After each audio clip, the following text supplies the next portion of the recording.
ex-lovers lashing out at their former partners when the relationship comes to an end, but it's unlikely you've ever heard of what happens between the lovers in today's story. It is quite possibly the most unlikely outcome of a failed relationship ever. Star review button to get a very large, intricate tattoo that they were on the fence about getting. And then once they follow through and get it, shrug your shoulders and tell them, I don't like it very much. Also, please subscribe to the MrBallen podcast. 1985 in Ontario, California, a city located 40 miles east of Los Angeles. Her parents, who owned a small manufacturing business in town, never had a ton of money, but they always had enough to make ends meet. Growing up, Michelle's parents taught her and her younger sister to always put their all into whatever it was they were involved in, whether it was academics, athletics, or relationships. They also taught their daughters to always take their Christianity very seriously. By the time Michelle was in high school, she had made her parents very proud, becoming one of the top students in her class, and also becoming a very talented cross-country runner. But despite these early successes, Michelle never bragged about them. Not because she was trying to stay humble necessarily, but because that was just her personality. She was a very private person who did not seek the spotlight. After high school, Michelle attended Dickinson College in Pennsylvania on a scholarship, and then after graduation, when Michelle was just 22 years old, she married her high school sweetheart. However, that relationship would not last.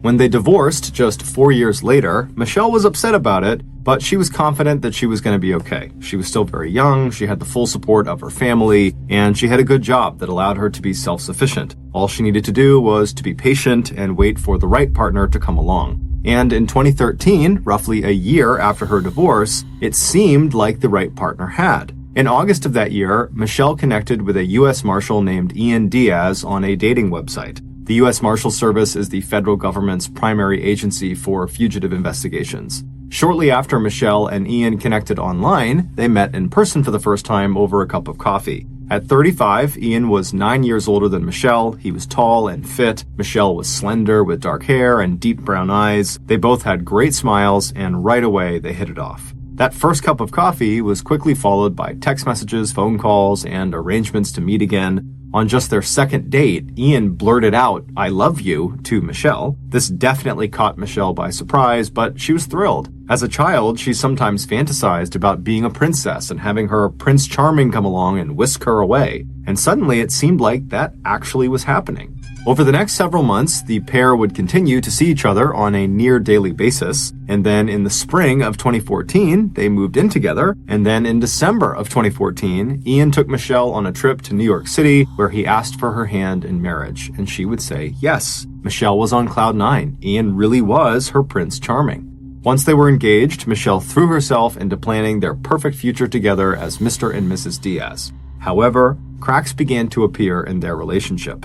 Michelle would later say that Ian had pressured her to take a $20,000 pay cut to leave her job that she loved and take a marketing position at a place he loved and had once worked himself, Disneyland Resort in Anaheim, California. She also said that Ian began asking her to wear more revealing, sexier clothes, and he wanted her to get acrylic nails and get her belly button pierced. It wasn't Michelle's style, but since she didn't want to disappoint her future husband, she would, from time to time, put on the crop tops and short skirts just to make him happy. But despite doing that, Ian never really did seem happy, and eventually he would open up to her about some of his deeper sexual fantasies. He told Michelle that what he really wanted to see was her having sex with other men.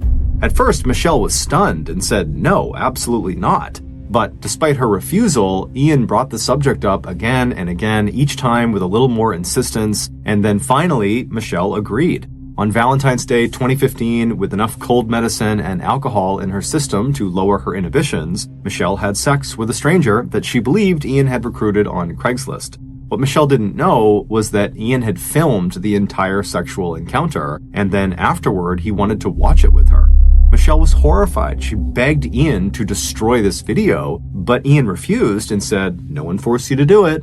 But despite these huge issues in their relationship, they did not cause the couple to end their engagement. In fact, these issues only seemed to bring the couple closer together, if for the wrong reasons. As Ian became more and more controlling of Michelle, Michelle became more and more emotionally dependent on Ian. And so with that in mind, in June of 2015, 8 months before their wedding date, Ian and Michelle took out a mortgage together and they moved into a brand new 2-story condo in downtown Anaheim, California. It was Michelle who came up with the entire $14,400 down payment, but she didn't care. She and Ian were both so excited about a change of scenery to hopefully get their relationship back on track. Just weeks after moving in, all of the excitement of the new place was gone, and in its place were all of their old unresolved issues. Soon, minor disagreements became major arguments, and major arguments turned into vicious accusations of infidelity and betrayal. Finally, the fights turned physical. When Michelle threatened to leave, he held her down on the bed while she tried to kick and claw her way free. Families on both sides of the warring couple had the same advice. You are not good for each other, you need to end it.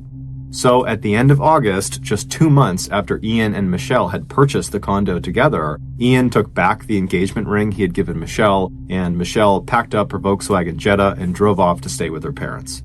But as much as Michelle and Ian now wanted out of their relationship, as long as they owned that condo together, they could not entirely sever ties. Michelle wanted Ian to sell the condo so she could get reimbursed for the down payment she had made, but Ian liked the condo and had no intention of moving out. This put them at a sort of standstill and kind of forced them to continue interacting despite being broken up. And surprisingly, through their somewhat regular exchanges over this property, they learned how to be cordial again. Ian would text Michelle first about the property, and then he would follow up and ask how she was doing, and Michelle would do the same thing to Ian. Even though this did not get them anywhere closer to solving their condo issue, it seemed like they were at least at a point where they could treat each other with respect. However, this would not last. On September 10th, so 1 month after Michelle had moved out and when the condo issue was still completely unresolved, Ian received a very strange and upsetting message from Michelle. In between friendly, cordial text messages, Michelle sent him a long, bizarre, rambly email that could only be described as biblical in her condemnation of the man she once wanted to marry. She wrote, "Your sins are many, including defiling me and my family with your wicked and evil sexual acts, your financial coercion and irresponsibility, your gluttony, your greed, your lust, your sloth, your wrath, your envy, and most of all, your pride." She finished it with, "You may try to hide behind the law of man, but it is a weak shield that will bend and crack against the sword of God. I will bring the full force of the law and the word of God against you to judge you." Ian knew that Michelle and her family were religious, and he knew from their relationship that Michelle was prone to emotional outbursts. But even by her standards, this email revealed a vengefulness that he had not seen before. Ian was so shaken up by it that the very next day, on September 11th, Ian filed a restraining order against Michelle. After reading the email and speaking with Ian, the judge did not grant the restraining order against Michelle. However, Ian's request had now brought Michelle to the notice of the Anaheim police. Shocked that she had even been the subject for a restraining order, Michelle immediately hired an attorney to handle all interactions with Ian, and Ian would hire an attorney as well. And by November of 2015, the lawyers were finally able to work out a compromise with the condo that would allow Michelle and Ian to finally move on from each other. The deal stated that Michelle would not get back her $14,400 down payment. Instead, she would continue to pay half the mortgage for 6 months. But after that, Ian would either assume full responsibility for the mortgage, or he would have to agree to sell the condo and split the profits with Michelle. Even though neither side was fully happy with this arrangement, they both were just exhausted from all the fighting and were ready to just accept it and move on. And so they both signed the agreement, and then the 6-month timer began. Ian stayed in the condo, and Michelle, who was living with her parents, decided to get her own small apartment and go back to school to get her master's in business. In January 2016, just a month or so after the condo settlement was finalized, Ian Diaz met another young woman through a dating site. Her name was Angela Connell. She was roughly the same age as Michelle, and she was looking for a serious relationship. When she and Ian finally met in person, they both liked what they saw. During their first date, Ian was honest with Angela and told her that he had just recently gotten out of an engagement that had ended very badly, but he was still certain he wanted to get married and raise a family, which was very reassuring to Angela. Only 1 month later, Ian and Angela would get married, and Angela would move into Ian's condo, the same condo he had bought with Michelle. In May, just 4 months after meeting Ian and 2 months away from the deadline for Ian to assume paying the full mortgage on the condo or sell the property, Angela surprised her husband with a sonogram and announced that she was pregnant with twins. The couple was beyond excited. They sent copies of the sonogram of the twins to family and friends, and Angela wasted no time prepping their home for the twins' arrival. Everything had moved quickly, but the couple was very excited at the prospect of starting a family together. Later that month, on May 22nd, Angela was at the condo alone when she hopped on her computer to check her email. Once her inbox loaded, she noticed there was an email from a man named Jason Ray. She didn't recognize the name, but at first glance, it looked like a real email from a real person, not some spam message, so she clicked on it to see what it was. And the words she read sent a chill through her body. The email was definitely not spam. It was a personal message intended for Angela, and whoever this Jason person was clearly knew personal details about her and her husband. The email, which was littered with biblical references, explained to Angela that Ian had been unfaithful to her and that he didn't love her and he never would. Jason also told her that Ian was going to harm her if she didn't leave him immediately. And the email closed by telling Angela that she and her husband had sinned against God. Angela stared at her computer screen for quite a while, wondering what she should do. Eventually, after reading it a few more times, she decided it had to be some sort of sick joke and that the best thing to do was just to ignore it. So she deleted the email, shut her computer, and she walked away. The next morning, Angela logged back onto her computer, and when she opened her email, there was a new email from Jason Ray sitting at the top of her inbox. Angela thought about not even opening it and just deleting it, but her curiosity got the better of her and she clicked it open. Once again, the message was aimed at trying to convince Angela to leave Ian. It was full of biblical references, and at certain points it didn't even make any sense. But there was a new twist to this email versus the one she had received the day before. In this email, the sender, Jason, clearly references Michelle, Ian's ex. Jason would write that Angela was Ian's Eve, and Michelle was Ian's Lilith. According to a particular interpretation of Jewish folklore, Lilith was the first wife of Adam from the famous Adam and Eve story. But Lilith was banished from the Garden of Eden for disobeying Adam, at which point God made Eve out of Adam's rib, and then Eve became Adam's wife. While somewhat confusing, the message Jason was sending Angela was fairly clear. Angela was not meant to be Ian's wife. Ian's true wife was Michelle. Angela didn't know anything about Ian's ex, Michelle. All she really knew was her name and that she existed. But despite the lack of insight into who Michelle was, Angela couldn't help but think, this email sounds an awful lot like something a deeply scorned lover would send. And so that night when Ian got home, Angela showed him the latest email from Jason Ray and told him, I think this is your ex, Michelle. At first, Ian was confused. He and Michelle had settled their issues. They had moved on, so why would she write this? But after reading the email a few more times and seeing all the over-the-top biblical language that Michelle had previously used in emails to him, he became convinced as well that this probably was Michelle. However, he told Angela that Michelle was very mercurial and that she must have just gotten worked up about something and she's overreacted. That's why she sent these emails, and she's likely to calm back down and they will never hear from her again. However, he told Angela if the emails do continue, please let him know and he would go to the police.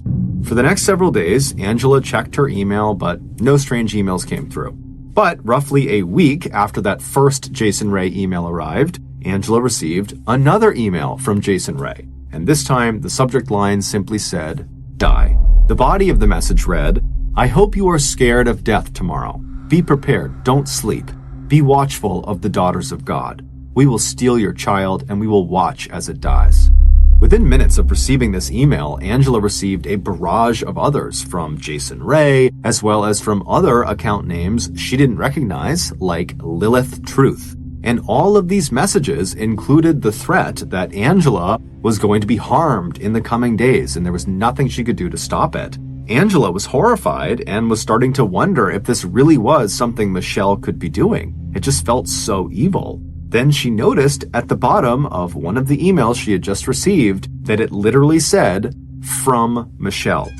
It looked like the signature had been automatically entered into the email template, and then Michelle must have just forgotten to delete it before sending. Or, as Angela and Ian stared at it and discussed what it could mean, they thought, well, maybe she left it in on purpose. Maybe she wants us to know this is from her. Either way, at that point, Ian and Angela felt fairly certain that Michelle was really behind this, and so they printed out all of the nasty emails Angela had received to date, and they took that along with the email Michelle had sent Ian the year before that was very biblical in nature, and they took all of that to the courthouse, and Ian would file another restraining order against Michelle. A few days later, on June 6th, 2 police officers went to Michelle's residence and literally handed her the order to appear in court for this restraining order. The date was set for June 17th. But that night, and over the course of the next several days leading up to this court appearance, Angela continued to receive dozens of emails from Jason Ray and Lilith Truth and other anonymous accounts threatening to make her pay for having filed this restraining order. Even though Ian told Angela that there was just no way Michelle was actually going to hurt her, Angela couldn't help but feel terrified and was afraid to leave the house. Finally, June 17th arrived, and Angela and Ian arrived at the court alongside a huge group of friends and family members who were there to support them. When Michelle walked in with her lawyer, she was met with boos and hisses from all of these supporters, and then once court was called to session, Angela and Ian outlined what had been happening over the last couple of weeks, and they showed the judge the stack of all these emails. The judge reviewed the documents and then turned to Michelle and asked her what she had to say for herself. And she would say, "I didn't send those emails. I don't know what's going on. I didn't do this." But the judge wasn't buying it, especially given the fact that Ian had previously filed for a restraining order against Michelle for threatening emails. And so this time, the judge did grant the restraining order, prohibiting Michelle from having any further contact with Ian or Angela. Angela and Ian were thrilled, and when they walked out of the courtroom, they felt confident that this nightmare was finally behind them. But within hours of getting home, Angela started receiving more emails, and immediately they contacted the Anaheim police to report that Michelle was already violating her restraining order. But since the emails they were receiving now were not signed by Michelle, there was no way for the police to prove that Michelle was in fact violating her restraining order. And so for several days, the ferocious, threatening, biblical emails continued, and there was seemingly nothing Ian or Angela could do to stop it. Then, as if it wasn't stressful enough, Angela received an email from an account she had not seen before, inquiring about her rape fantasy request on Craigslist. Angela did not understand what this person was talking about, but eventually, when she went online and investigated, she discovered there was an entire marketplace of people posting ads on Craigslist seeking partners to take part in a rape fantasy. And someone had clearly been pretending to be Angela and was going into these places on Craigslist and responding to all of these ads, saying that she, Angela, was interested. And then she would leave them her address and what she looked like and what her daily habits were like. And according to some of these men that were reaching out now to Angela, apparently whoever was doing this was indicating that Angela didn't just want to be a part of some basic rape fantasy. She wanted to be attacked out in public, and she was encouraging these men to follow her and stalk her and then attack her and rape her, and even if she tried to say stop, don't. Angela knew Michelle had to be behind this, but again, there was just no evidence tying these rape fantasy responses to Michelle because she wasn't signing her name to them. And so despite how absolutely horrifying it was to learn this was going on, there was nothing the police could do to stop it. For Angela, this was a nightmare. The stress and the fear of this situation was just so much that she basically just hid in her condo all day long.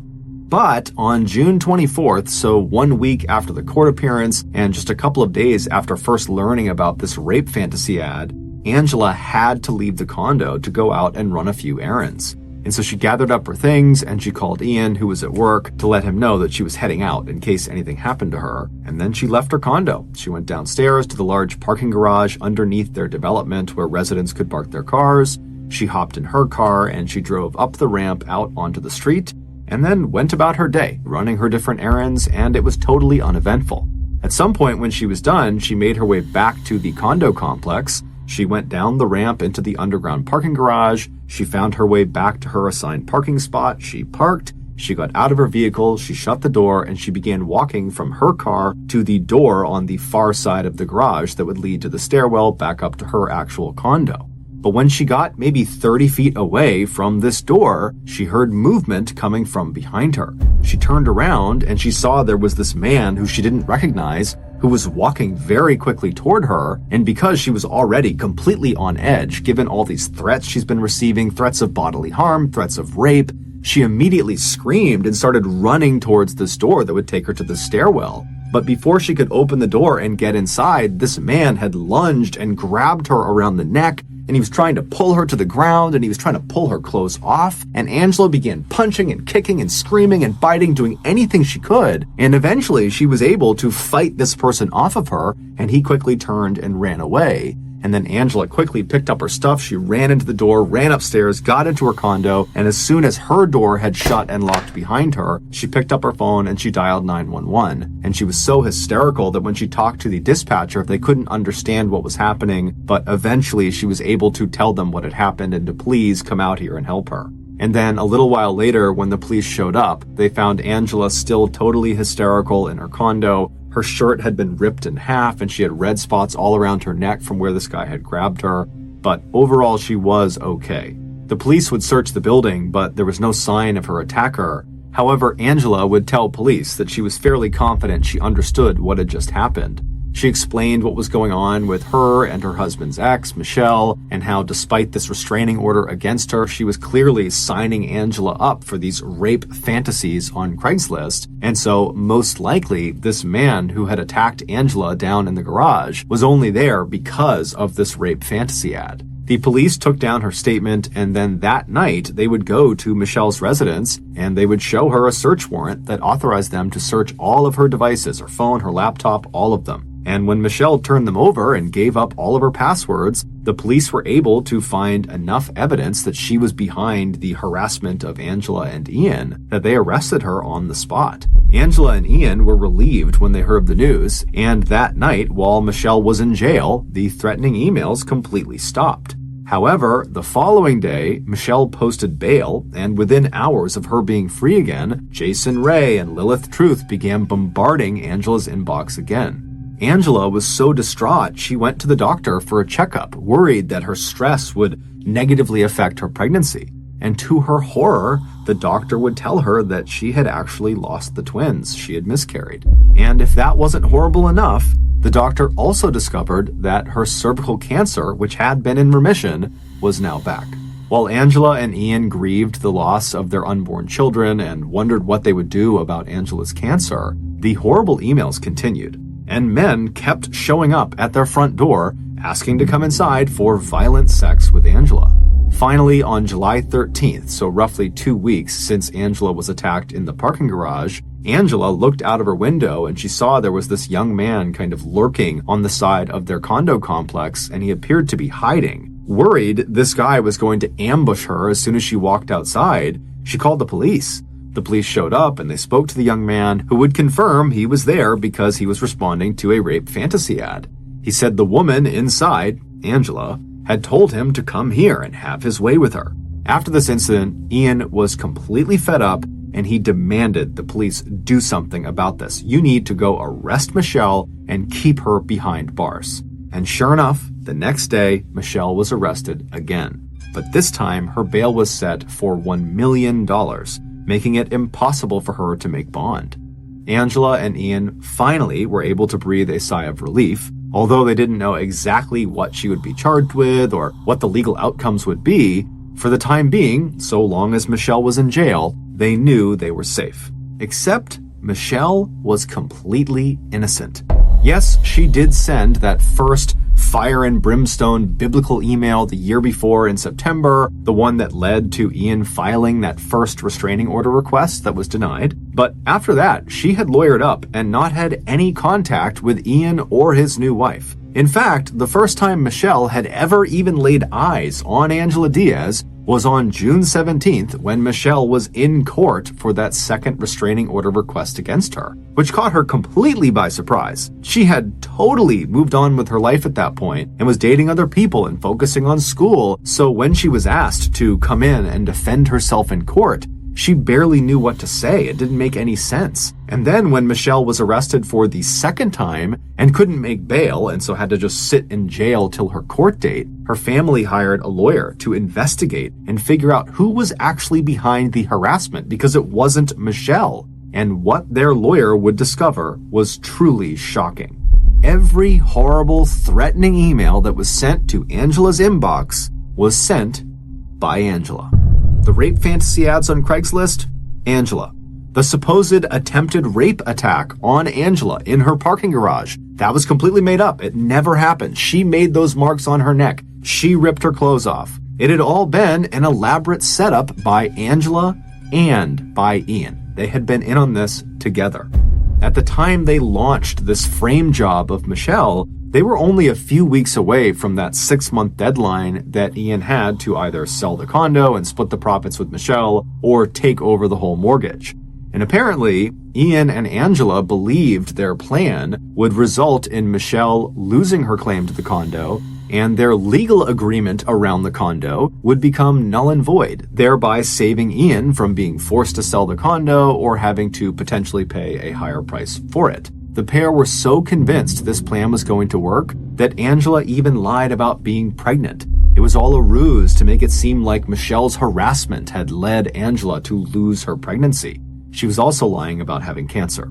Michelle's lawyer quickly uncovered lots of these holes in Ian and Angela's plan, and finally, after Michelle had sat in prison for 89 days after that second time she was arrested, she was released.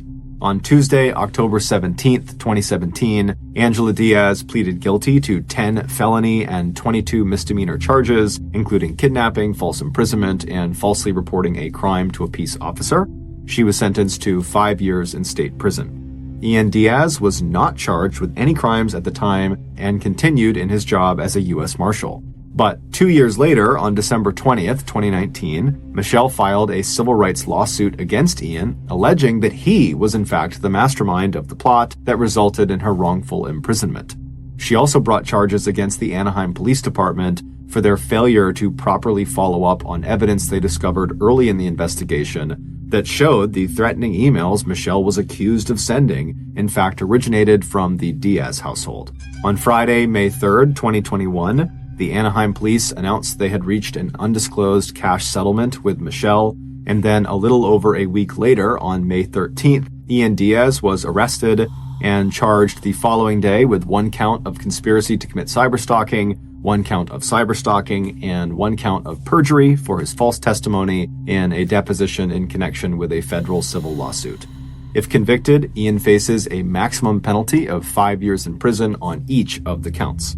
His case is still pending. Since her public exoneration back in 2017, Michelle has gone on to finish her MBA, she has left California, and she found a great job in marketing with a beauty company.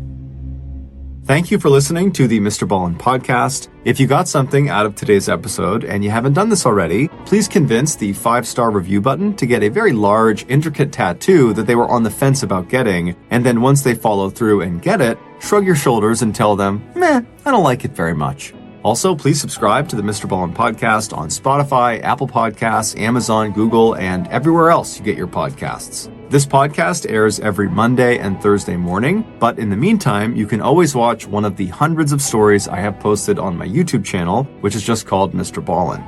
If you want to get in touch with me, please follow me on any major social media platform and then send me a direct message. My username is just @MrBallen, and I really do check the majority of my DMs. Lastly, we have some really cool merchandise, so head on over. On a night in 1984, a college freshman listened to the music blaring through a nightclub. A moment later, she grabbed her date's hand and rushed out onto the dance floor. Her first year of college so far had had its ups and downs, but it was nights like these that she'd grown to love. Nights when she could stay out as late as she wanted, with whoever she wanted. She and her date danced for hours, and then finally headed outside to his car, exhausted and happy. But this young woman had been having so much fun at the club with the guy she was with that she hadn't noticed somebody else who had been standing in the shadows the whole time watching her dance. We upload twice a week, once on Monday and once on Thursday. So if that's of interest to you, please tell the follow button that you're going to leave your entire fortune to them when you die, but in your will, actually leave it to the share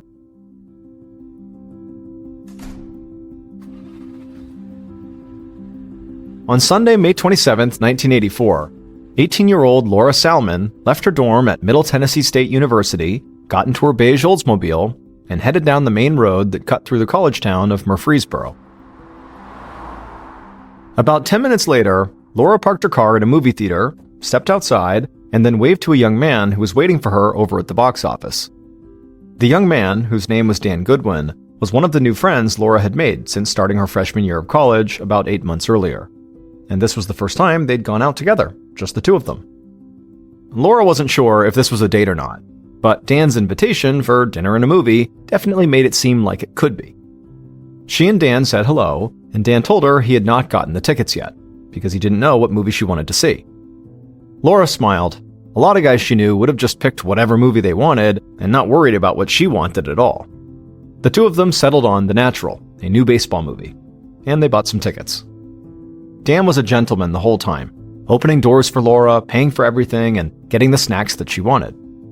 And when they walked out after the movie ended, Laura was having a good time and was looking forward to dinner. Laura and Dan ate at a restaurant in the same shopping center as the movie theater, and they spent most of the meal getting to know each other better. Laura said college had been a big adjustment from high school, even though she still lived pretty close to her mom. But for the most part, she had enjoyed her newfound freedom. She asked Dan if he had plans for what he wanted to do after college. Laura knew this was still a long way off, but she was already set on her career. She loved performing in plays, and she wanted to be an actress. Dan said he wasn't quite sure, but whenever he thought about it, he always came back to law enforcement. He thought maybe he could be a police detective. Laura laughed. She couldn't think of two more opposite careers than theater actor and cop, but despite their different life ambitions, they got along really well and had a great night. After dinner, Dan walked Laura back to her car, and they said they'd see each other soon. On the drive home, Laura kept laughing to herself. After a whole night out with Dan, she still had no idea if what they'd just done was actually a date or not. But she didn't want to worry about it. Dan was nice and they were friends, and that was not always the case with some of the guys she met in class or at frat parties. And she wasn't necessarily looking for something serious. She'd had a long-term boyfriend for most of high school, but college was different. She didn't want to tie herself down.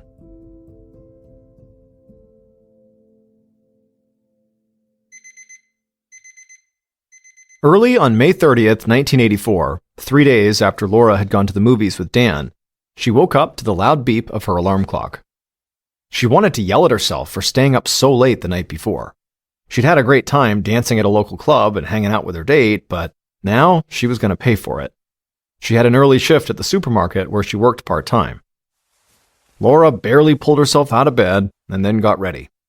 She put on a pair of blue jeans, a t-shirt, and a black jacket, and then headed out the door for work.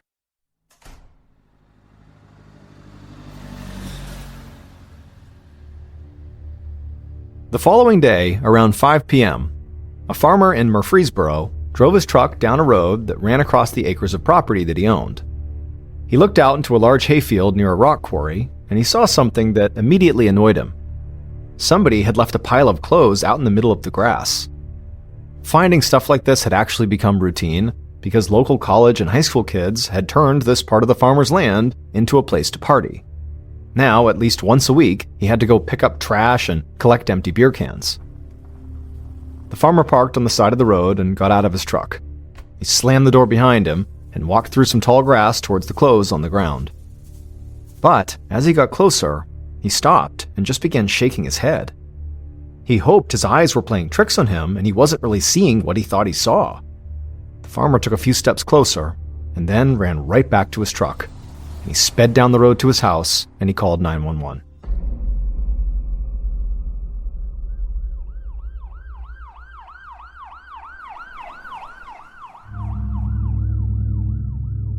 About a half an hour later, Detective Bob Asbury and two deputies from the Rutherford County Sheriff's Department pulled up to the hayfield and got out of their cars. The farmer had come back and was waiting for them. The farmer ominously pointed to a spot a few yards out in the high grass. The deputies stayed back to ask him some questions, and Detective Asbury put on his gloves and walked out into the field. And there, lying in the grass, he saw the dead body of a young woman. She was nude except for a bra, and her legs were spread open. A woman's black jacket covered most of her face, and lying on top of the jacket were 2 pairs of blue jeans. Asbury couldn't be sure, but the amount of bugs crawling nearby and the condition of her skin made it look like she'd been out there for a while, maybe overnight. Asbury crouched down next to the young woman's body. He could see deep wounds on the side of her head, the kind that usually indicate blunt force trauma. And the detective saw something clutched in her right hand. It was a pair of women's underwear. That detail, along with how her body was laying and the fact that she was almost naked, made Asbury think that this young woman had very likely been sexually assaulted before someone killed her. Asbury eyed the jacket covering her face, and that didn't seem too strange to him. Sometimes killers covered their victims because they couldn't bear to look at what they'd done. But the detective had no idea why somebody had also laid 2 pairs of jeans on her body. He carefully removed the jeans and then lifted the jacket to get a look at the woman's face. He saw deep bruises that looked similar to the other ones on her head, and it didn't take long for Asbury to find a potential murder weapon. He scanned the grass around the body, and he saw a couple of rocks caked with what looked like dried blood. Asbury was confident that one or both of these rocks had been used to beat this young woman to death. The detective stood up and picked up the jeans off the ground, 1 pair at a time. The first pair were men's jeans. Based on the length, they appeared to belong to someone who was at least 6 feet tall. The second pair were women's jeans, and they looked like they could be the victims. Asbury reached inside one of the pockets, and he pulled out a student ID from Middle Tennessee State University. The photo on this ID matched the victim. This young woman was Laura Salmon. Detective Asbury and the deputies worked with a Tennessee State forensics team for hours out in the field. But the only major forensic evidence they found was the blood on the rocks and also the blood spatter on both pairs of jeans. This was 1984, so DNA testing was not used by police yet. But the forensics team would take the jeans and the samples from the rocks to the lab to determine blood type, and to see if they had samples from one or potentially more than one person. That night, when Asbury returned to the station, he found a message waiting for him on his desk. Laura's car had been located at the supermarket where she worked, a few miles away from where her body had been found. It was already getting late, but Asbury had no intention of stopping yet. So, he headed across town to the supermarket and found a couple of deputies waiting for him next to a beige Oldsmobile. The detective shined his flashlight into the driver's side window, and immediately something caught his attention. The driver's seat was pushed all the way back, like someone very tall had been driving. Asbury knew Laura was relatively short, and he knew the men's jeans he'd found near her body most likely belonged to someone much taller than her. So Asbury wondered if maybe the killer had sexually assaulted and murdered Laura, left his pants at the scene, and then driven Laura's car back to the supermarket. If that was the case, it indicated that Laura's killer knew her, or at least knew enough about her to know where she worked. The detective and the deputies did a full search of the car, but nothing else really jumped out. So, after the search, Asbury headed inside the store, and he quickly found a cashier who said she had worked with Laura the previous day.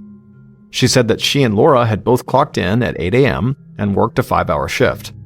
Afterward, they walked outside together, where Laura got in her car and drove off. Asbury asked this cashier if someone had maybe been waiting by Laura's car for her, but the cashier said she didn't see anybody, and Laura had not mentioned to her that she was meeting up with anyone. Detective Asbury walked back outside and headed to his car.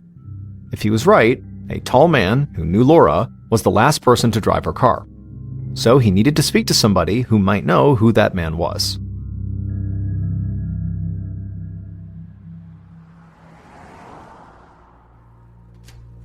The following morning, Detective Asbury met with Laura's mother at her house. Laura's mom had gotten the news about her daughter the night before, and Asbury could tell she hadn't slept since. He didn't want to stay long or push Laura's mother too much, so he offered his condolences and then got right to the point.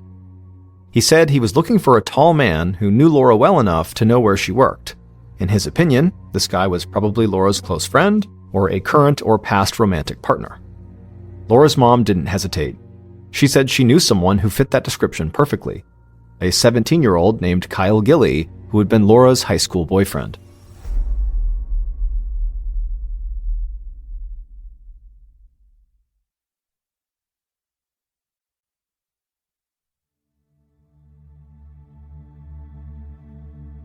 That afternoon, still less than 24 hours since Laura's body had been found, Detective Asbury led Kyle and his stepfather into a conference room at the sheriff's station. Since Kyle was a minor, Asbury had made sure he had a guardian with him when he came in for questioning. Asbury noticed right away that Kyle looked to be at least 6 foot 2 inches tall, and he was a big guy too, filled out, not skinny and gangly like a lot of teenagers. He was also very quiet. But without much prodding, Kyle said he'd heard about Laura's death and he was upset about it. The two of them had been together a long time in high school, and they were still close. Asbury asked him what he meant. Were they still a couple? Kyle shook his head. They were friends and they hung out sometimes, but they were not together anymore. The detective quickly followed up and asked if that made Kyle angry. But Kyle said it didn't. He was still in high school and Laura had gone off to college. He understood why, after she had graduated, she had wanted to break up. Asbury sized Kyle up again. Physically, he was the perfect fit for this. So he asked him if Kyle had ever left a pair of jeans out on that piece of farmland where kids in town went to party. Kyle got a confused look on his face. He knew about the spot on the farm, but he had no idea about any jeans of his that had gone missing out there. Detective Asbury finished by asking Kyle where he had been on May 30th, which, as far as the detective knew, was the last time anyone had seen Laura alive. Kyle said he'd come home after school, and he'd stayed there the rest of the day. And his stepfather corroborated that. He said he and Kyle had grilled a bunch of steaks together out on the patio, and then had a barbecue with the family. Following his meeting with Kyle, Asbury continued to fixate on the pair of men's jeans he'd found covering Laura's body. He was convinced those jeans were the killers, so he just had to figure out who they belonged to. So he sent members of his team to meet with some of Laura's family and high school friends, and he drove to Laura's college campus to see if there were any other tall men in her life. Asbury walked up to the dorm room that Laura had shared with 2 other students. He knocked, and eventually a young woman answered. He showed her his badge, and she let him inside and said that she was one of Laura's roommates. Asbury looked around the room, and it looked like a typical dorm room shared by 3 young teenage girls. And this just made it hit home how tragic this murder really was. Laura was so young. The detective asked the roommate when she'd last seen Laura, and the roommate said it was the night before Laura had gone to work and never came back. That night, Laura had left the dorm to go dancing at a club with a guy she'd met. And before Asbury could even ask, the roommate said she did not know who that guy was. Detective Asbury spent the day talking to more of Laura's friends and classmates, and none of them seemed to know who she'd gone to the club with on that night. But a few of her friends pointed the detective to another young man, Dan Goodwin, who had taken Laura out to a movie and dinner a few days before she had died. Asbury tracked Dan down on campus, and the young man proved to be completely cooperative. He walked the detective through the entire day he and Laura had gone out. He said they were friends, and the date was totally casual. Nothing romantic or physical at all had happened between them. He also said he had not gone dancing with Laura at the club, and he'd never gone out to that farmland with her. By the time Detective Asbury left the campus, he had 2 potential suspects he at least knew something about. Dan, the casual date, and Kyle, the high school boyfriend. He also had a 3rd potential suspect who was a total mystery, the guy Laura had gone to the club with. Asbury would follow up on alibis and keep trying to identify the man at the club, but he was already desperate to find some new piece of evidence. The following morning, 3 days after Laura's body was found, Detective Asbury sat at his desk going over Laura's autopsy report. The official cause of death was blunt force trauma, which didn't surprise Asbury at all. But there was something in this report that came as a total shock. There was evidence that Laura had recently had intercourse, but there were no physical signs that usually accompanied cases of sexual assault. This meant there was a strong chance the sex had been consensual and could have happened hours or even the day before the murder. This was not what Asbury had suspected when he'd first seen Laura's body, because she was naked from the waist down, her legs were spread, and she had underwear in her hand. So now, Asbury wondered if her killer had simply staged the scene to make it look like Laura had been sexually assaulted just to throw off investigators. If that was the case, the men's jeans might not belong to the killer at all. They could have been placed there by somebody else. In fact, if the crime scene had been staged like that, Laura's killer might not even be a man.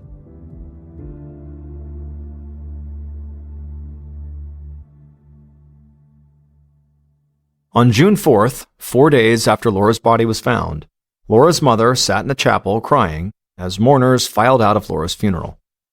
Dan, the young man who had gone out with Laura just days before she died, walked up to Laura's mom and said how sorry he was and how wonderful a person Laura had been. Laura's mother instinctively pulled Dan in for a hug, and she told him to please help her find who killed her baby. Dan gave her a big hug back and then looked her in the eye and said he would. He would find Laura's killer.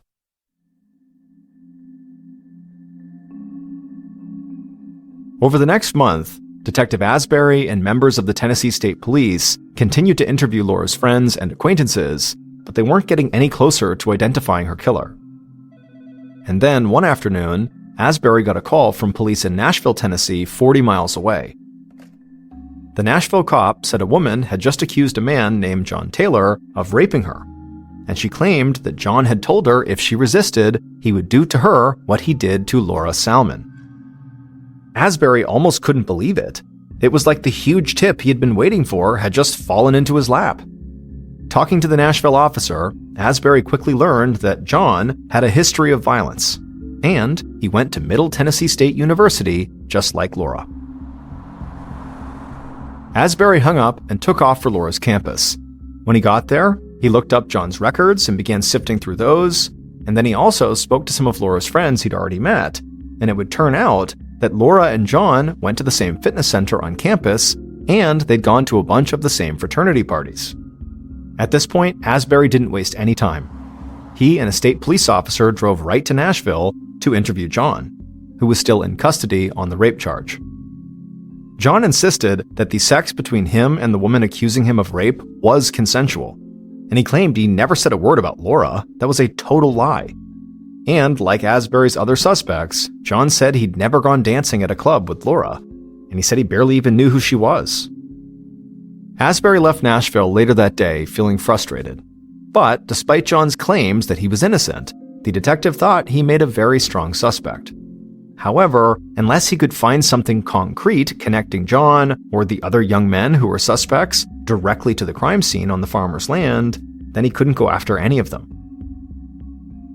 Over the next several weeks, Detective Asbury continued to work the case every day, but he never felt like he was getting any closer to solving it. Soon, months passed without any new evidence coming in, and Asbury had other cases he had to start focusing on. During this time, Laura's mother came to the sheriff's station often, but every time she asked for an update on her daughter's case, she got the same reply. There was no new information at this time. And Laura's mom got that same response for years.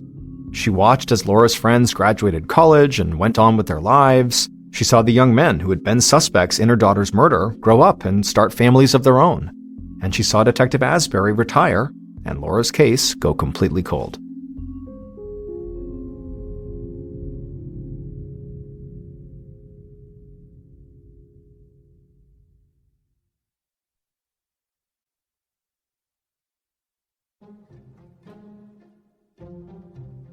Fast forward to February of 2000, almost 16 years after Laura's murder. Two detectives with the Rutherford County Sheriff's Department stood over a conference table, staring down at a stack of file folders. These detectives had been assigned to handle cold cases, and their first big case together was Laura Salmon's murder. The lead detective was Lieutenant Bill Sharp, and the detective assisting him was none other than Dan Goodwin, the same young man who had taken Laura out for a movie and dinner shortly before she died, and the same Dan who had promised Laura's mother he would find Laura's killer. Dan, who was now in his 30s, flipped open one of the folders and saw a photo of Laura. Then he began flipping through pages of notes from the original investigation, and as he did, he felt Lieutenant Sharp standing over him. Sharp leaned down and wrote 3 letters across the top of one of Laura's files: DNA. Dan nodded. Technology had come a long way since Laura's murder, and now DNA testing was commonplace and effective and could potentially solve this case. So the first step the investigators took was to connect with the state crime lab. They arranged for a series of tests to be conducted on the blood samples taken from the rocks found at the murder scene and from the 2 pairs of blue jeans that had been left on Laura's body. All the samples had been well preserved, so the lab felt confident they would find something. However, they informed Dan and Lieutenant Sharp that the lab was pretty backed up, and it might take a while to get results. So while they waited, Dan and Lieutenant Sharp began working their way through the files and re-interviewed everyone they could. They also tracked down Laura's old high school boyfriend, Kyle Gilley, and secured a DNA sample from him. And they did the same with John Taylor, the man who had been accused of rape by that young woman in Nashville. And on a day not long after those samples had been sent to the lab, Lieutenant Sharp approached Dan at the station. Sharp tossed a file folder onto Dan's desk and told him, "Now it's your turn." Dan flipped open the file and saw it was a record of his interview from the original investigation. For a second, it threw Dan off. He'd been so caught up in his work that he hadn't thought about himself as being a potential suspect. But he told Sharp that, of course, he would provide a DNA sample.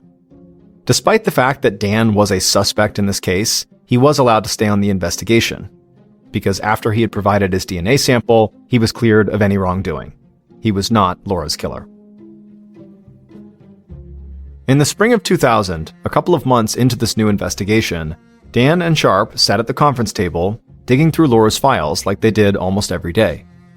They had conducted interviews, revisited the crime scene, and they had secured DNA samples, but they were still waiting on DNA test results. And they were starting to feel like the original investigators had felt. There were several solid suspects, but not enough evidence to point to any one of them. But that particular day, something in one of the files jumped out at Sharp for the first time. It was a witness statement from a young woman that seemed to have just gone overlooked during the original investigation, and it was potentially a huge break. Lieutenant Sharp pointed it out to Dan, and Dan just stared in shock. Suddenly, he felt like he was close to solving the murder of his friend and keeping his promise to her mother.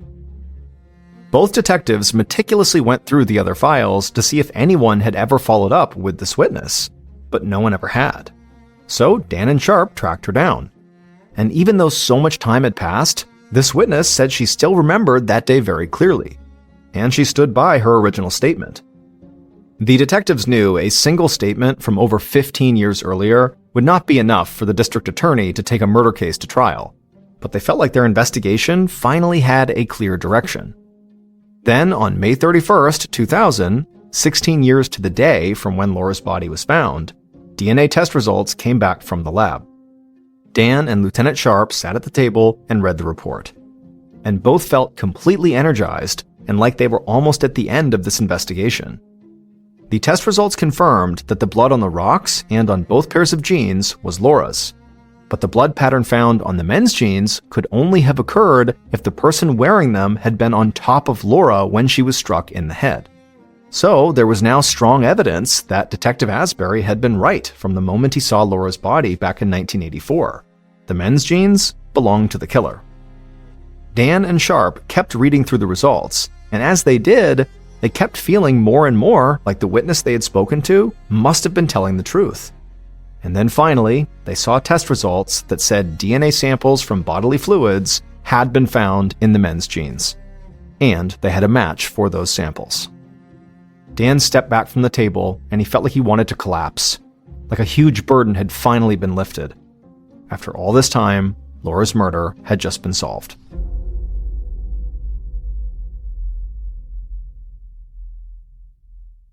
Based on DNA tests, the witness statement, and evidence collected over 16 years during 2 investigations, the following is what police believe happened to Laura Salmon on May 30th, 1984.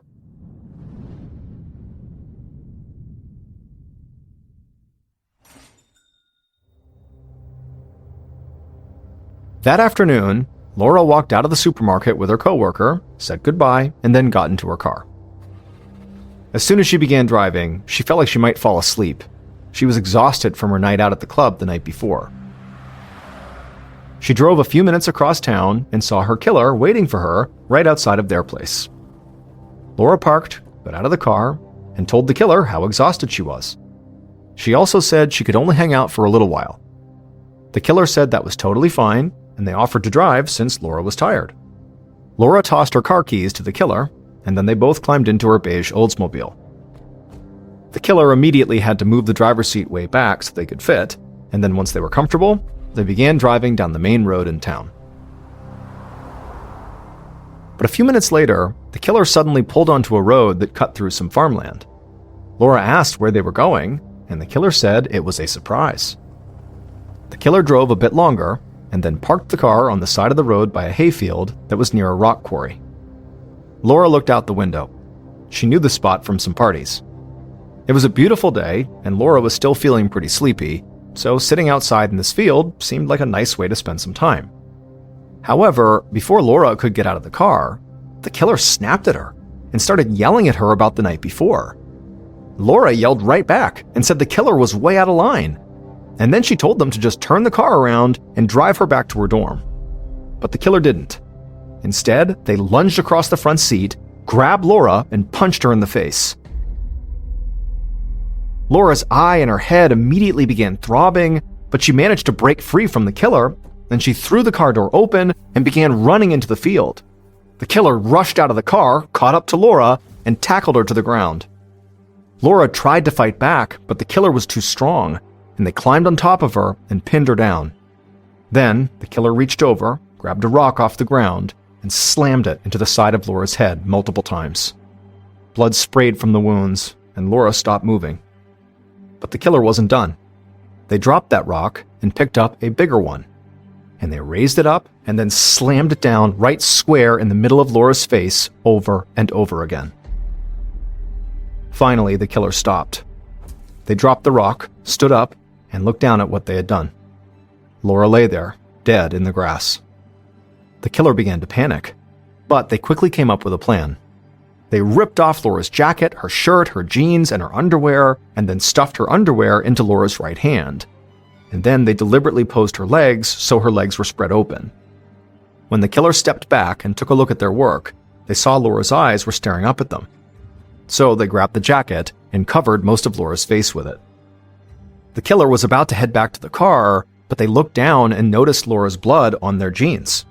So without thinking, they just took off their jeans, they also grabbed Laura's jeans off the ground, and they laid both pairs across Laura's body. After that, the killer ran back to Laura's car and drove back to the supermarket where Laura worked. After parking the car, the killer scanned the parking lot. When they saw it was all clear, they hopped out and took off running in their underwear. And when they got there, they found their stepfather waiting for them. Laura's high school boyfriend, Kyle Gilly, was her killer.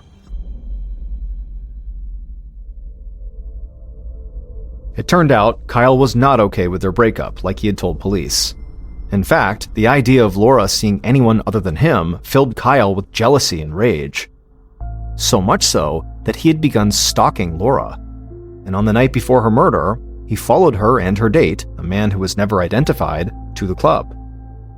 Kyle hid in the shadows and watched Laura dance all night, and then he followed Laura and her date back to the guy's apartment, and then waited outside while they had consensual sex, and then followed them when Laura's date drove her back to her dorm. The following day, Laura and Kyle had plans to hang out like they still did sometimes, and when Laura handed Kyle her keys, he knew this was his chance to take her out to the middle of nowhere and make her pay for seeing other men. Like a lot of kids in town, Kyle had been to the farmer's land for parties, and he thought it would be a perfect place to confront Laura because nobody else would be around. But as soon as she yelled at him, he couldn't stand it and he punched her. And this was not the first time he had done that. In fact, during the second investigation, Dan and Lieutenant Sharp had discovered Kyle had regularly beaten Laura throughout their high school relationship. This, of course, raised a huge red flag, but it was the overlooked witness statement that enabled them to fully focus their investigation on Kyle. Because back in 1984, a young woman had told police that on the day of Laura's murder, she passed by Kyle driving on the road, and he was driving Laura's beige Oldsmobile, and Laura was not in the car with him. Dan and Lieutenant Sharp never understood why that lead had not been followed up on, and why Kyle and his stepfather's story about grilling steaks together had just been accepted. But with that witness statement, Dan and Sharp were almost positive Kyle was the killer, and DNA test results soon confirmed that theory. In a moment of desperation, Kyle had staged the murder to look like a sexual assault. He hoped it would lead police to the man Laura had gone to the club with and slept with the night before, but when Kyle saw Laura's blood on his jeans, he panicked and left them behind. Because there was no DNA testing at the time, Kyle would never have imagined that remnants of his own bodily fluids inside those jeans would someday allow police to trace the genes right back to him. Kyle was ultimately sentenced to life in prison, but with a chance for parole in 2042. Kyle's stepfather, who had covered for him in 1984, was deceased by the time Kyle was arrested. Dan had ultimately kept his promise to Laura's mother. He had found her daughter's killer. Dan also said that if he and Kyle are both still alive in 2042, he will be front and center at Kyle's parole hearing, and he'll do everything he can to make sure Kyle never gets out of prison.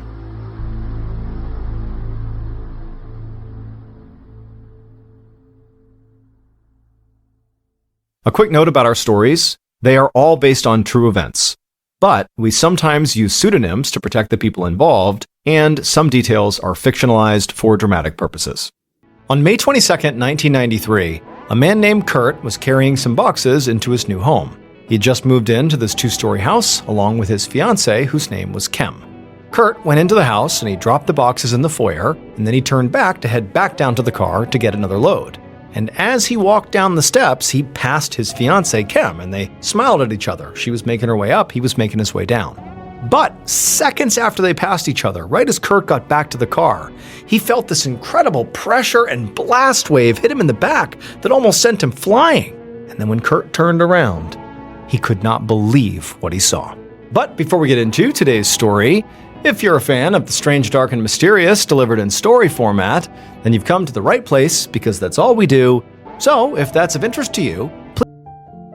On the evening of Friday, May 21st, 1993, a 29-year-old woman named Kim Wenger clapped her hands together in front of her with happiness in the basement of the Golden Congregational Church in rural Iowa.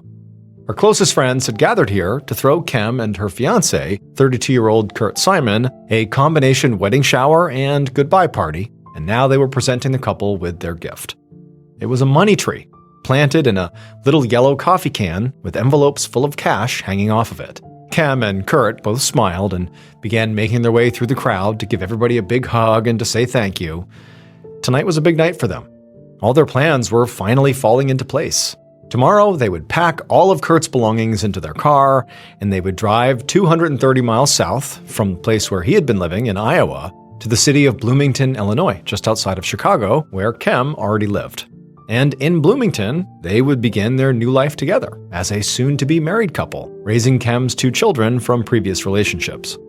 It had been a whirlwind 8 months since they had first met on actually a blind date. Kim had known almost immediately that Kurt really was something special, but it hadn't been easy for them to get to this point. They both had almost no money. Kurt was studying to be a Presbyterian minister and living in Iowa to finish seminary school. And Kim was a single mom living in Bloomington who had just recently quit her office job because her coworker was sexually harassing her. She'd taken on off-the-books work as a hairdresser and house cleaner, but she still had to rely on public assistance to make ends meet. The long-distance relationship itself was also just exhausting, with all the driving back and forth. And it didn't help that Kim had contentious relationships with the fathers of both of her kids. Her 1-year-old son's father, Dale Fosdick, was always late with his child support payments, and he still acted like he was entitled to walk right into Kim's house anytime he wanted. Kurt had actually recently confronted him about doing that and told him to stop, which Dale did not seem to appreciate. Her 7-year-old daughter's father, Todd Wenger, really wasn't much better. Todd fought with Kim all the time over their custody arrangement, and he and her other ex, Dale, were actually friends, which really annoyed Kim. But now, as somebody handed Kim a piece of cake in the church basement, all those problems seemed like they were about to get a whole lot smaller. Kurt was moving in, and Kim was about to get her whole life organized. Waiting for her at home in Bloomington, she had a whole collection of modern bride magazines so she could plan their wedding, and she and Kurt were actually talking about Kurt maybe adopting her son. And she knew Kurt could very quickly get a job in Bloomington as a pastoral counselor, and they could maybe save some money by only having to pay for one residence now. And this money tree they were getting was a sweet start. I mean, Kim knew that the members of the congregation were not wealthy people by any stretch. But, she found it very touching that they'd pooled their limited resources to give her and Kurt such a wonderful send-off. The only thing that could make this moment any better would be if Kim's mother, Cricket, was there. But unfortunately, Kim and Cricket were estranged. Kem wished she could be closer to her mother, but Cricket had a mean streak, and for some reason, she really hated Kurt. Kem finished her cake and then checked the time, and she realized, it was time to go, so she tapped Kurt on the shoulder as he was speaking to some friends. They had a lot left to pack tomorrow morning, and they had a long drive ahead of them. So Kem and Kurt made their goodbyes and then headed out of the church holding hands.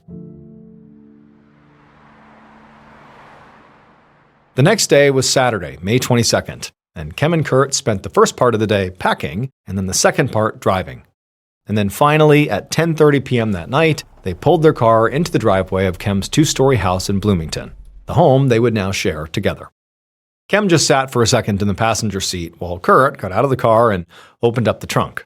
They had a lot of stuff to carry in, but Kem was just exhausted and frankly didn't feel like doing it quite yet. So she watched as Kurt went ahead and walked up the front stairs carrying a box and the money tree. He unlocked the door, he stepped inside, and then a minute later, he came back out empty-handed. And at that point, Kem sighed and decided she better get out and help too. Kurt was halfway back down the stairs as Kem grabbed her own box out of the trunk and walked her way into the house, into the foyer of her home. She put her box down and was about to go back outside and do another trip with Kurt when she paused. There was something she didn't recognize on the floor of the foyer that had not been there when she had left for Iowa. Kurt was outside, facing away from the house, when an intense wave of pressure hit him from behind. And nearly at the exact same time, this booming sound like some kind of explosion filled his ears. He stumbled forward almost uncontrollably and then whipped around and called out for Kem. But his ears were ringing now and he couldn't really tell if she had answered. There was smoke pouring out from the front door of their house, and instinctively he just ran into the house, into the foyer to go find Kem. When he got in there, there's all this smoke and chaos, there's shards of broken glass everywhere, and also he noticed all these little pieces of what looked like metal kind of all over the foyer. Kurt screamed Kem's name over and over, and he looked frantically all around through all the rubble, but it was impossible to see. It was like everything was destroyed in here. And so now, beginning to gasp from all the smoke, he started walking around the foyer, kind of ducking below the smoke as best as he could, and that's when he saw legs on the floor.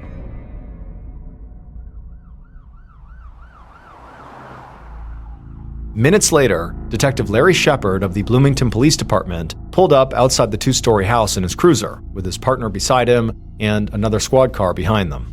Shepard did not usually respond to 911 calls because he was a homicide detective, but he had happened to be in the area when dispatch requested officers go check out a report of potentially a shotgun blast on a residential street.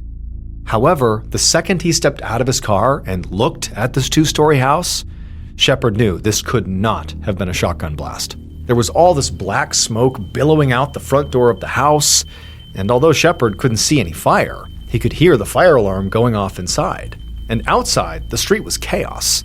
There were all these people who Shepard guessed must be neighbors shouting and running around, and there was debris everywhere. Broken glass and splintered pieces of wood and chunks of metal that had basically been blown out of the house out onto the street. In the driveway of this home, Shepard could see there was a man who had his hands on his head and he looked frantic, and he was yelling the name Kem over and over again as he looked towards the destroyed house. And it was at that point Shepard realized there must be someone or multiple people inside of the house. And he really couldn't wait for backup to go find them. So he and his partner shouted for everyone to stay back, and then they raced up the stairs into the smoke.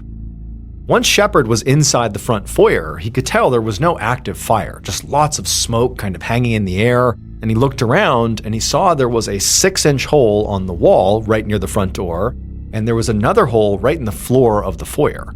But even though he saw those things pretty quickly, his attention quickly snapped to the body of a woman who was on the ground, and it was immediately clear that there was nothing they could do for her. Literally half of her head was just missing. In his entire career, Shepard had never worked a murder case where the weapon was a bomb. But standing in this blackened, destroyed foyer over the charred body of this woman, Shepard felt sure that that is exactly what he was looking at right now. Around this point, the officers from the other squad car had now come up the stairs and into the house. But Shepard told them to get back, go back outside, because the scene was not safe to process yet. They needed the fire department here, and they needed the bomb squad, because there could be more explosives. Not long afterwards, Shepard and the other officers stood on the front lawn as members of the fire department and the state police bomb squad combed through the scene. By this point, Detective Shepard had learned a bit more about what had happened. The dead woman was Kem Wenger, and the man he had seen screaming in the driveway was Kem's fiancé, Kurt Simon.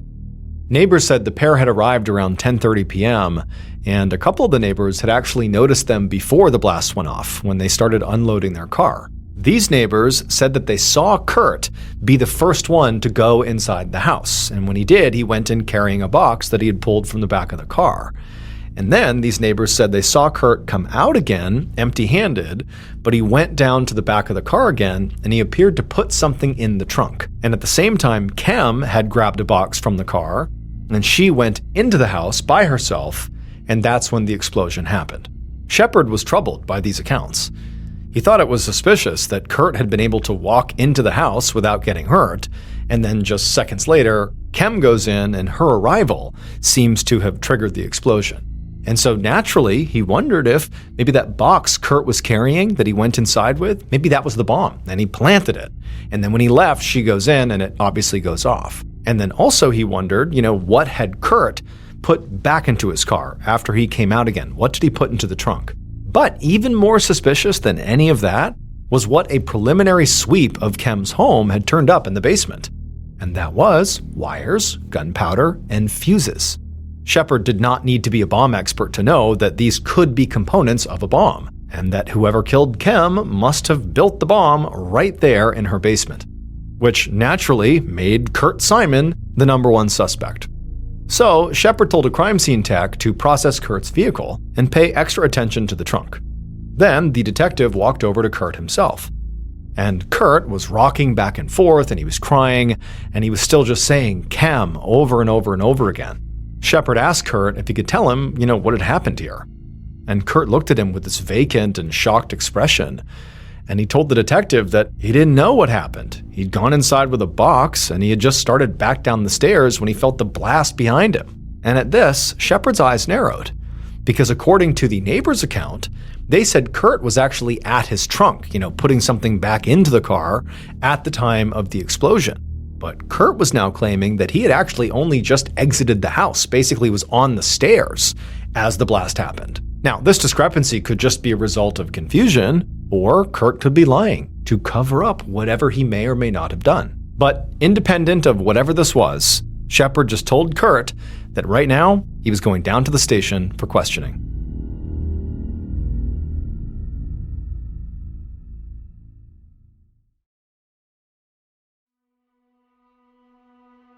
Several hours later, a little before dawn on Sunday, May 23, 1993, Detective Shepard walked out of the interrogation room in the Bloomington, Illinois police station, where he'd just spent more than an hour hammering Kurt Simon with questions about his murdered fiancée. And Kurt had been a pretty difficult interview. He had plenty of ideas about other people who might have killed Kem. He told Shepard that both the fathers of Kem's children, Dale Fosdick and Todd Wenger, fought with her all the time. And he said that Kem's estranged mom, Wilma Lewis, who everybody called Cricket, was, quote, every kind of evil. But Kurt had seemed to have no information to offer about what he had actually witnessed before the explosion. He had stuck to a story that he had not seen anything suspicious at all in the foyer, which Shepard found hard to believe. Kurt also had no explanation for why the bomb exploded on Kem and not on him, and he also denied knowing anything about the bomb-making materials that had been found in Kem's basement. Kurt also said he hadn't put anything back in his trunk around the time of the explosion, but he couldn't explain why the neighbors said he had. Shepard ultimately thought Kurt was either the most unobservant person alive, or he was lying. And on top of all that, Kurt had refused to take a lie detector test. However, Shepard still had to let him go home. The detective just didn't have anywhere near enough evidence to arrest Kurt, at least not yet. At this point, the bomb squad was actually still searching the house for any additional bombs, so the crime scene techs had not gotten in yet to begin to start looking for forensic evidence. They actually hadn't even been able to remove Kem's body yet. Shepard knew the day ahead was going to be very busy. Other members of his team had spent the entire night canvassing the neighborhood and notifying and questioning Kem's family members, and now Shepard was sure there was going to be quite a few interrogations for him to conduct. He'd already been awake for 24 hours by this point, but he knew there was not going to be any sleep soon. So he walked to the office coffee pot and poured himself a cup of coffee and stood there drinking it and thinking about how he was going to nail Kurt Simon for murder. Meanwhile, the bombing itself was making huge news all across Illinois. By about 9 a.m. on Sunday morning, so less than 12 hours after the explosion, there were all these reporters milling around the front entrance of the police station, and some were even going in and out of the lobby, trying to talk to people and get any information. And Detective Shepard knew this story was only going to get bigger, because the Illinois State Bomb Squad had just called in the Federal Bureau of Alcohol, Tobacco, and Firearms, or ATF, to help them process the scene. And all that meant there was going to be an enormous amount of pressure on Shepard, who was leading the investigation. And this pressure was especially stressful this morning because the case he'd thought he'd had against Kem's fiancé, Kurt Simon, was starting to fall apart. In all their interviews with Kem's friends, everyone had said Kem and Kurt had a good relationship and were excited to start their life together. The crime scene unit had searched Kurt's car, where neighbors claimed they had seen him place something in the trunk right after the explosion or manipulate something back there, maybe a detonator. But the crime scene techs had found nothing suspicious at all back there.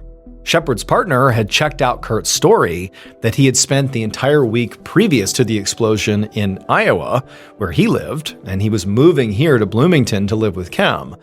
And they had found out that that story was true. He really had been in Iowa. And so this made Shepard's theory that Kurt had assembled the bomb in Kem's basement a lot less likely, since Kem was home all week and Kurt wasn't there. Plus, Kem's babysitter had given police 2 additional pieces of information that really widened the suspect pool. First, she said that the spare key to Kem's house had recently gone missing. And the second thing was, because the spare key was gone, Kem had gotten locked out at some point and had to cut a hole in the screen in the back door to get inside. And so this meant that basically anybody could have gotten inside of Kem's house to build the bomb if they just went in through the back door, or if they, had the key, if they stole the key. So Shepard's suspect list effectively had gone from Kurt to all of Bloomington.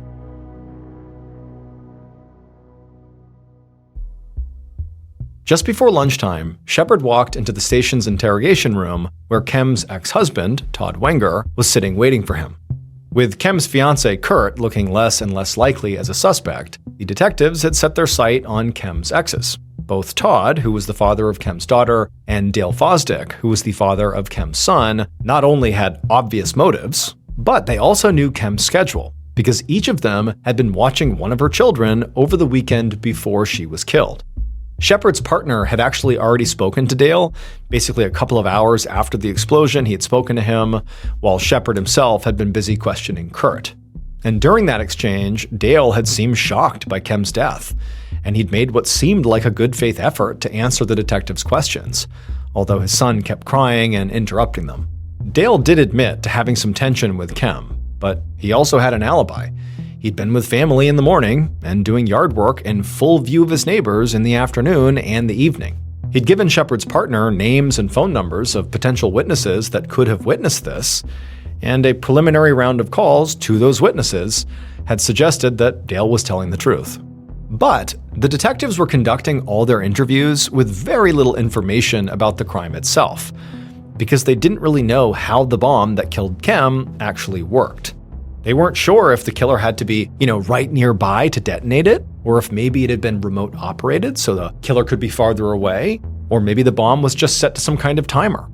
Scientists at the ATF were trying to reconstruct the bomb from all the shrapnel, but until they did that, Shepard and his partner would not know exactly when the killer would have been at Kem's house.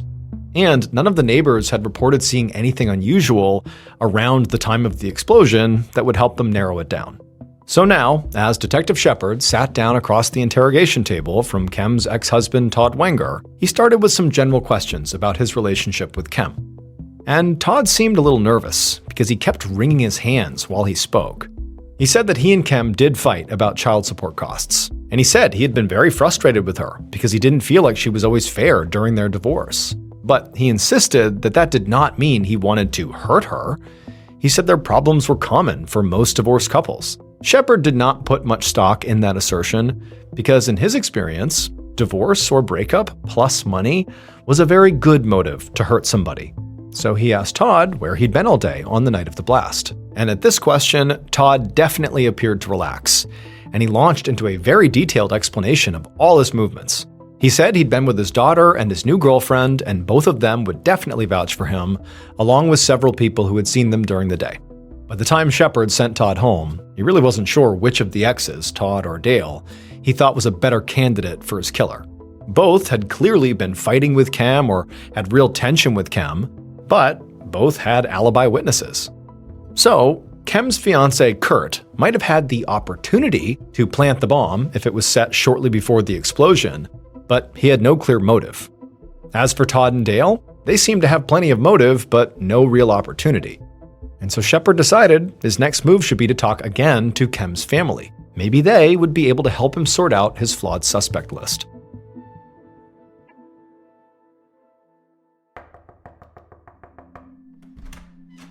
On Sunday evening, so almost 24 hours after the explosion, Detective Shepard knocked on the door of the home where Kem's sister, Joni, lived. Now, by this point, another officer had already been there to tell her and their mother, Cricket, about Kem's death, but Shepard wanted to hear from them himself. Now, Shepard had been told that Kem and her mother were estranged, but even though he went in with some idea that this interaction could be odd, Shepard was still really caught off guard by the way Cricket was acting. It was like way over the top. As Joni welcomed Shepard inside and offered him a seat on the couch, she was crying. Her reaction to the death of her sister seemed very genuine. But Cricket was not crying or showing any signs of being sad. Instead, she was just furious, and not about the murder, or about losing her child, or about the fact that police had not made an arrest yet. She was furious about her child's life insurance policy, which apparently Kem had not added her to as a beneficiary, which meant that Cricket was not going to be paid any money despite her child being killed. As Shepard seeing this, he thought about how Kurt had insisted in his interrogation that Cricket was a horrible person, that she was evil. Now, at the time, Shepard had not really taken that seriously because he figured Kurt was trying to throw suspicion off of himself, and lots of people don't like their mother-in-laws. But now he was reconsidering. He felt like he was witnessing someone who could be just as bad as they were described to be. And then, when Shepard actually asked Cricket about her relationship with her now deceased daughter, Cricket went off, but not about her relationship really with Kem, but more about Kurt and how Kurt had ruined Kem's life. She said Kurt was a terrible partner for Kem, and that he had destroyed the best relationship she ever had, which Cricket said was with Dale Fosdick, the father of Kem's son. She also said that Kurt had destroyed her, Cricket's relationship with Kem too. She said that she and her daughter used to talk every day, but once Kurt was in the picture, she had been forbidden to call the house at all. Now, to Shepard, Cricket seemed completely scattered, bouncing from one subject to another and just mad about everything. But he started to wonder if what he was witnessing here was not just pure selfishness and being a terrible person, but instead could be some kind of very complicated grief or maybe even guilt, or grief and guilt combined. But one thing was definitely true, which was Cricket really seemed to hate Kurt as much as Kurt seemed to hate her. And Shepard just wasn't sure which one of them was in the right. But it was around this point in the conversation that Kem's sister, Joni, cut in, and she offered up a potential suspect idea of her own. She said that Kem had recently left a job where a colleague, a man named Phil Hartman, had sexually harassed her. Following this, Kem had actually gotten a settlement out of it, and apparently Phil had made threats afterwards, including a promise to get her for this. And so Joni said it was Phil who the police really should be investigating for this murder. When Shepard finally left the house, his head was spinning. He'd gone to Cricket and Joni, hoping for clarity, sorting out his 3 suspects. But he'd come away with less clarity, and now 5 suspects. Kem's fiancé Kurt, her exes Dale Fosdick and Todd Wenger, her co-worker Phil Hartman, and frankly, Cricket herself. At this point, it was late on Sunday night, and Shepard had been awake since Saturday morning, and so he decided the best thing he could do now was just go home and get some sleep. That way, he could come back with a clear head on Monday morning and maybe make sense of it then.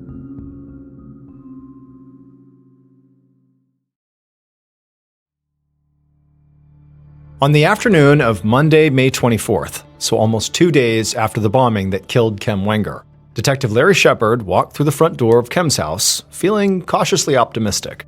On the night the bomb went off, the police had to evacuate so the State Bomb Squad and the ATF could make sure there were no additional explosives. But finally, the night before, the scene had officially been cleared, which meant Shepard could now enter the house and actually look around for himself. Inside the house, he could see that the foyer was still in complete disarray, although Kem's body by this point had been removed and autopsied. There were also now all these little flags and markers all over the place, pointing out how she'd been positioned on the floor and where various bomb fragments and other evidence had been collected. And also now, because the feds had completed a preliminary assessment of the bomb, Shepard could actually imagine how the bombing went down. There was a 6-inch hole in the foyer floor, and Shepard now knew that that was where the bomb had been placed, right there on the ground, probably concealed in some kind of a small box or package. From the autopsy, which had shown distinct damage to Kem's right hand, Shepard knew that what likely happened was that she had spotted the package and picked it up with her right hand, which then triggered the explosion. And this was actually the single most important thing the feds had been able to determine, that the bomb was motion activated. This was huge, because it meant the bomber did not have to be at or even near Kem's house to trigger the explosion manually, which meant they could have left this thing there any time during the weekend.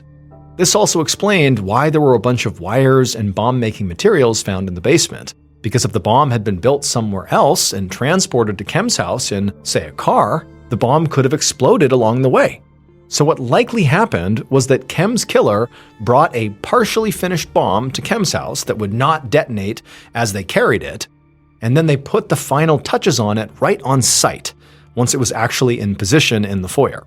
This also meant the bomber had to be pretty sophisticated, because building a bomb like this took technical skill, it took some intelligence and real attention to detail, because if you don't have those things, you can set off the bomb and kill yourself.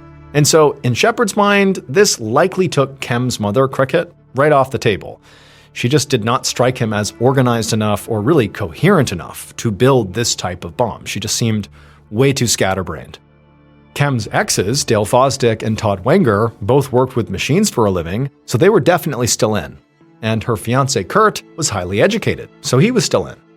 Shepard wasn't sure about Phil Hartman, the co-worker who Kem had accused of sexually harassing her. He had reached Phil by phone that morning, and Phil had told him he was working in Louisiana at the time the bomb went off, hundreds of miles away.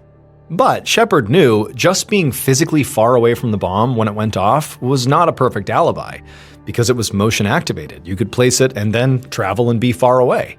But at the same time, Louisiana was really far away, and Phil really didn't seem to have any technical background that Shepard had found, so Phil was still in, but less so. As Shepard stood there in the blackened, destroyed foyer, looking at the partially burned pages of Modern Bride magazines that had been blown all over the room, he thought about the fact that whoever had done this had to have been very comfortable in Kem's house. They had gotten inside the house at some point, and then clearly spent time in the basement tinkering with the bomb. Then they came up and they're in the foyer setting the bomb up. I mean, that's someone who's pretty confident they're not going to get caught doing all this inside the house. That's serious boldness. And so Shepard was starting to feel pretty confident that whoever had done this was either family to Kem or as close to her as family. Shepard left Kem's house thinking about how he might search both Dale and Todd's places of work to see if any of the machinery they used shared parts with the bomb. But as he stepped off the final step onto the sidewalk, he heard a voice call out behind him, and he turned to see a Bloomington police officer jogging over towards him. The bombing had created real panic, not just in Bloomington, but across Illinois.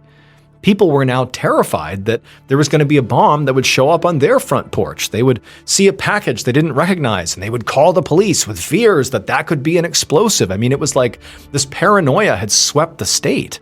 And so in response to that, specifically in Bloomington, the police had a much stronger presence out on the street. And Shepard had also asked officers to recanvass Kem's neighborhood to question the neighbors again, now that they knew more about the bomb itself. Specifically, that the bomb was motion activated, which meant the bomber did not need to be there basically right before it went off. They were in the house. They were building the bomb days before. They planted the bomb in advance of the bombing, so there was a bigger window of time that they were wondering who was at Kem's house, who was acting suspicious near Kem's house in the days leading up to the bombing. Those were the questions they had for the neighbors. And so this officer that was running over to Shepard, that's what they had been doing, recanvassing the neighborhood. And when he reached Shepard, he told him he'd found something. Shepard eagerly followed the officer over to one of Kem's neighbors' houses, and there he saw a little girl, maybe 10 or 11 years old, standing nervously next to her father.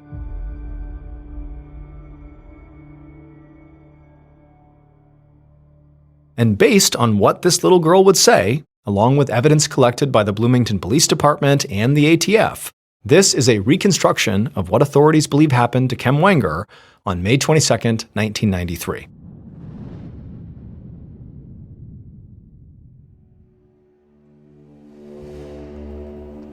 At around 10:30 that morning, the killer pulled up in their car outside of Kem's house.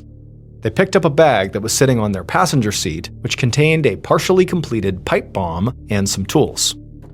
With this in hand, they got out of the car and they walked up to the front door and they pulled a key from their pocket. This was the same key they had stolen from under the doormat a few months earlier.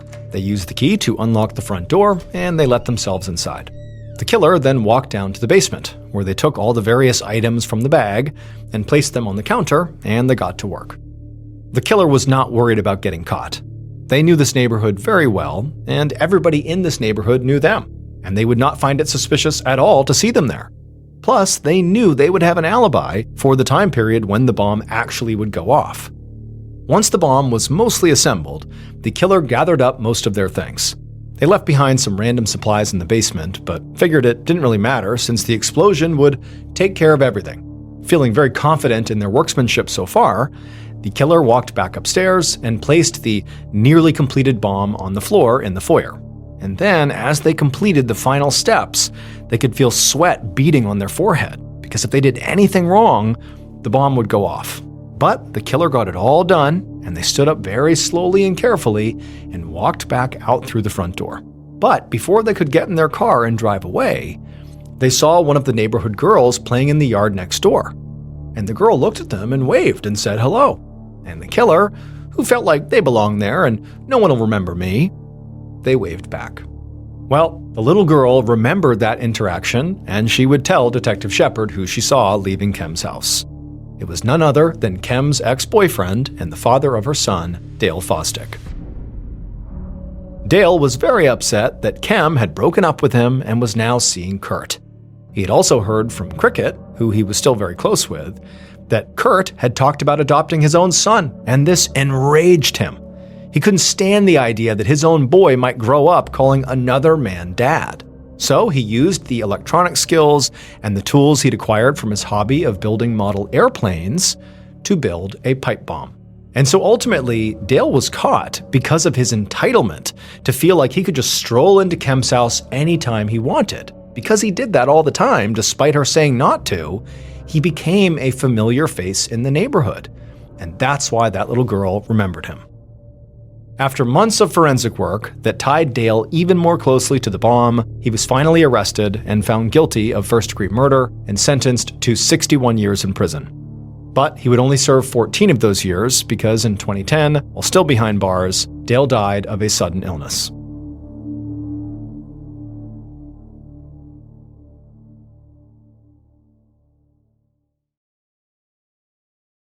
A quick note about our stories: they are all based on true events. But we sometimes use pseudonyms to protect the people involved, and some details are fictionalized for dramatic purposes. The MrBallen podcast, Strange, Dark, and Mysterious Stories, is hosted and executive produced by me, MrBallen. Our head of writing is Evan Allen. Our head of production is Zach Levitt. Produced by Jeremy Bone. This episode was written by Zeth Lundy. Research and fact-checking by Shelley Shue, Samantha Van Hoos, Evan Beamer, Abigail Shumway, and Camille Callahan. Research and fact-checking supervision by Stephen Ear. Audio editing and post-produced by Whit Lacasio and Cole Lacasio. Additional audio editing by Jordan Stidham. Mixed and mastered by Brendan Kane. Production coordination by Samantha Collins. Production support by Antonio Minata and Delana Corley. artwork by Jessica Clogston-Kiner, theme song called Something Wicked by Ross Bugden. Thank you for listening to the MrBallen podcast. If you enjoyed today's story and you want to hear more like it, go ahead and check out our YouTube channel, just called MrBallen, where we have hundreds more stories, a lot like this one, but most of them are not available on this podcast. They are only available on that YouTube channel, which again is just called MrBallen.